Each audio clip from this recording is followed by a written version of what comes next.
This is KGW News at noon. Portland teachers and some of their supporters are marching today as the citywide teacher strike continues on.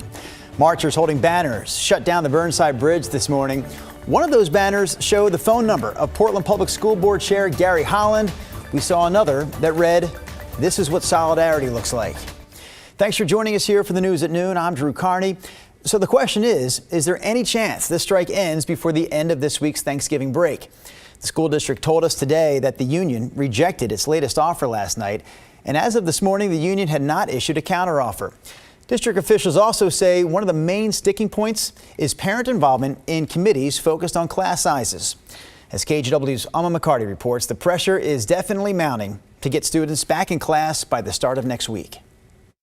After 24 hours at the bargaining table, the Portland Association of Teachers released an update Monday morning. In it, the union points the finger at the PPS school board, saying it rejected the recommended settlement from its own bargaining team, forcing the strike to continue. PAT President Angela Bonilla calling that deal transformational, with both sides moving towards shared goals. I wanted to be clear that our board did not reject the whole proposal. But hours after that release, the board and district leadership claimed they've not reached any deal with the teachers. Board Chair Gary Holland noting certain obstacles between the two sides. There were many positive parts of the proposal that addressed planning time, COLA, health and safety, and mental health supports. Now, while there were many things that in the proposal that we could agree on, there was also some fundamental issues, specifically around parents having the ability to make educational decisions about other people's children that we could not agree on. Board member Julia Brim-Edwards says they disagree over class size committees. The union has proposed having parents involved in a committee that determines what happens when a specific class reaches its capped size. We feel definitely there's a role for parents in the broader school level decision making around class sizes. We know parents care about that, and we're all parents. We want to have lower class sizes, but we also think the people making the decision should be the educators and the principal or the school administrators. As the union and district continue negotiations, Brim-Edwards believes a deal is close. So we feel like we can close the gap. We're hoping to close the gap. Alma McCarty, KGW News. Yesterday, we caught up with a group of parents who are frustrated, to say the least, with the teacher strike. They organized a sit-in at the Multnomah County building while teachers were outside protesting. We're feeling really frustrated about that sort of lack of goodwill towards parents, and we want to express to her that parents want this strike to end. We want it to end today, and we want a mechanism that addresses class sizes. So here's something for parents to keep in mind. The district's latest proposal suggested delaying the start of winter break next month to make up for all this lost class time. The break wouldn't start until after school ends on Friday, December 22nd. But again, that is still just part of a district proposal at this point. We'll have more on the teacher strike coming your way later this afternoon during the news at 4 p.m. You can also find updates along with past reporting on the strike on our website and streaming on KGW+. But I don't want to get into the details of things because nothing is done until it's done. And we have more to say, we will, but things are looking good at the moment. That was President Biden commenting on the war between Israel and Hamas and the tentative hostage deal with Hamas. U.S. sources tell NBC News an announcement about the hostages' release could come as early as today. NBC's Keir Simmons brings us more from Tel Aviv.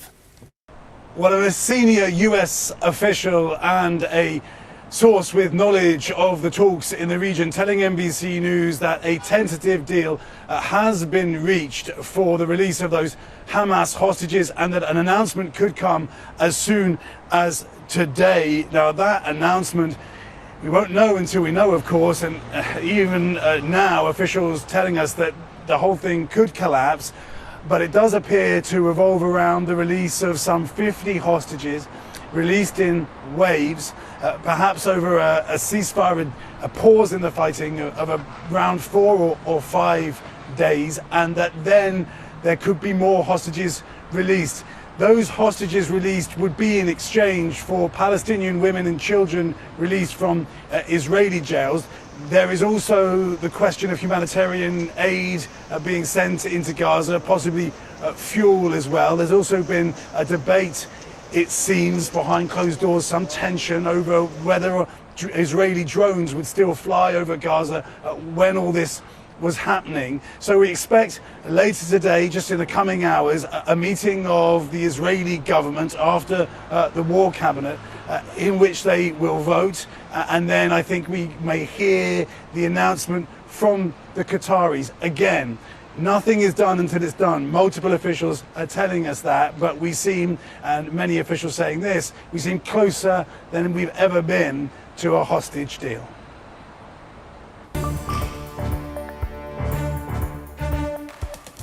Later tonight on The Story at 6:30, KGW's Blair Best shows us how the journey from homelessness to permanent housing is rarely a smooth process, even with all the nonprofits and services focused on the homeless here in Portland. So Blair met this woman right here, Velma Carter, earlier this year. She's been homeless for years. Blair kept in touch with her over the course of 9 months, trying to connect Velma with people who could find her housing. When I first met you, I was in the mindset, I'm going to be just another drug addict, always homeless, never able to do anything. I'm going to have to go into drugs in order to deal with the mental consequences of it. Yeah. And then you showed me that there is a path, there is a light. So Velma's story from homelessness to housing will air tonight on The Story. That starts again at 6:30. We're going to take a break from our news headlines to talk about the weather with that guy right there. Mr. Rodney Hill, what's going on? Well, good afternoon. Pretty nice day underway. Reminder that we have the only shot of rain between now and the end of your holiday weekend coming in overnight tonight. It's a weak system. We'll just get some rain, which of course we need. Been pretty dry really since we got that wet first week of the month. What I'm looking at is this band of clouds right here. Notice it's kind of broken here. Radar's picking up some rain offshore from Washington, but overall, it's pretty weak. We have partly sunny skies to mostly cloudy conditions here in the west side of the state right now. It's overcast for the most part in Cannon Beach currently, but there are thin spots along the coast as well. 58 degrees. The coast continues to be dry. Everybody continues to be dry until it gets dark tonight. Here's a sunnier view. This is out in the gorge, a beautiful shot of Cathedral Ridge Winery and Hood River. Gorge winds into Troutdale are still gusting east to about 25, and Crown Point, the Vista House, they've had winds between 50 and 60 miles per hour. So there are some cold winds blowing out that way. Once you get into the valley, winds really calm down though. We're at 54. It's a nice afternoon in Portland. I have us about 56, maybe 57 for a high. Drew, it looks like the first raindrops here in Portland won't come until after 10 o'clock tonight. We'll talk more about that and your complete holiday forecast coming up. All right, sounds good, Rod. I'm an easy target, and my name was leaked, he wrote. The community wants blood, and I'm the one who unfortunately got plastered on the news. You just heard KGW's Kyle Aboshi reading a message from the man allegedly linked to the deaths of 4 women here in the Portland area. His name is Jesse Calhoun, and he's in jail right now in Eastern Oregon. Kyle and our investigative team have been in touch with him, so he says he is not a killer. This past July, a number of news outlets cited law enforcement sources who identified Calhoun as a person of interest in the deaths of Kristen Smith, Charity Perry, Bridget Webster, and Ashley Real. The women's bodies were all found in and around the Portland area. To think that the person responsible for this is behind bars is a little premature, because at this point in time, nobody has been charged. Again, Calhoun hasn't been charged in any of their deaths. Police arrested him on June 6th in Milwaukee for a parole violation.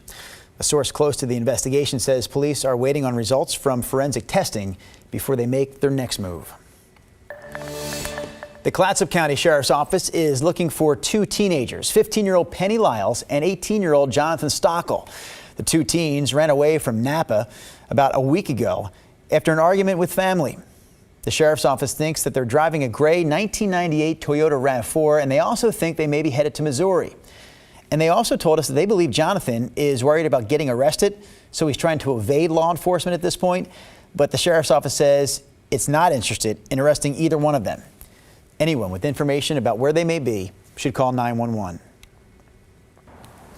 In an effort to make downtown Portland safer, police have started walking patrols. So 4 teams of 2 officers each will patrol downtown from 10 in the morning until 6 o'clock at night. This is 7 days a week now through the start of the new year. They'll also stop and talk to businesses and listen to any of their concerns. The Police Bureau hopes that officers' presence will encourage people to come back downtown.